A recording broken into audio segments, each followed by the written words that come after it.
இரவு ஜெபம். கர்த்தருக்கு ஸ்தோத்திரம். சங்கீதம் 55:1. தேவனே என் ஜெபத்தை கேட்டருளும், என் விண்ணப்பத்திற்கு மறைந்திராதையும். கர்த்தருக்கு நல்ல வார்த்தைகளுக்காய் கர்த்தருக்கு நன்றி செலுத்துவோமாக. கிறிஸ்துக்குள் பிரியமானவர்களே, இந்த சங்கீதத்தின் வழியாக அநேக காரியங்களை நம்ம பார்க்க முடியும். ஏனென்று சொன்னால், இந்த சங்கீதத்தில் தாவீதுடைய இருதயம் எனக்குள் வியாகுலப்படுகிறது என்று சொல்கிறார். பயமும் நடுக்கமும் என்னை பிடித்தது, அருக்களிப்பு என்னை மூடிற்று என்று சொல்கிறார். நான் தூரத்திலே அலைந்து திரிந்து வனாந்திரத்திலே தங்கியிருக்கிறவனாய் இருக்கிறேன் என்று சொல்கிறார். இப்படி அநேக என்னை நிந்தித்தவன் சத்ருவல்ல, அப்படி இருந்தால் சகிப்பேன்.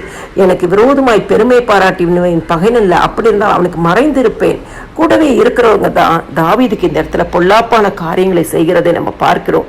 அப்படி ஒரு நெருக்கத்தின் சூழ்நிலையில தான் தாவீது சொல்றாரு, தேவனே என் ஜெபத்தை கேட்டருளும்.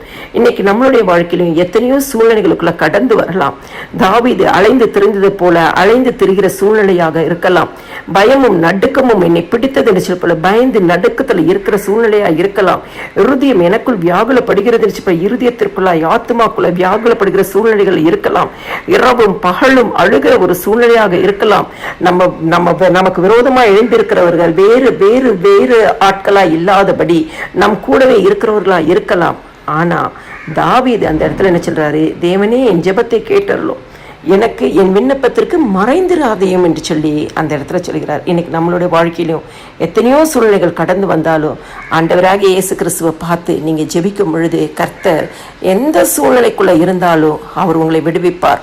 உங்கள் விண்ணப்பத்திற்கு அவர் மறைந்திருக்கிற தேவன் அல்ல, அவர் வெளிப்புறமாய் அற்புதங்களையும் அடையாளத்தையும் உங்க சூழ்நிலையும் மாற்றுகிற ஒரு தேவன்.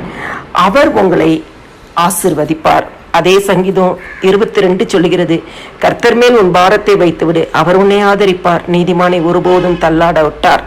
தாவீது சொல்றார், எல்லா பாரத்தையும் ஆண்டவர் மேல வச்சுட்டாரு, நீதிமானை அவர் ஒருபோதும் தள்ளாட விட்டார். இந்த இரவு நேர ஜெபத்தை கேட்கிறவங்களுக்கு எந்த சூழ்நிலைகளை இருக்கிறீங்களோ, எப்படிப்பட்ட நிலைமைகளை இருக்கிறீங்களோ, எதற்காக இந்த செய்தியை கேட்கிறீங்களோ, ஆண்டவரோட வசனம் எனக்குள்ளாய் வராதா என்று சொல்லி ஏங்கிக் கொண்டு இருக்கலாம். இருதயத்திற்குள்ளாய் ஒரு அங்கலாய்ப்பு இருக்கலாம்.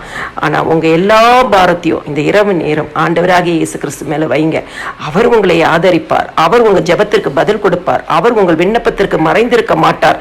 நீதிமானை ஒருபோதும் தள்ள ஒட்டாத தேவன் உங்களை தள்ள ஒட்டாதபடி காப்பார், ஆசீர்வதிப்பார், கனப்படுத்துவார், உயர்த்துவார். எல்லா துதிகன மகிமையும் என் ஆண்டவராகிய இயேசு கிறிஸ்து ஒருவருக்கே செலுத்துகிறேன். ஆமென்.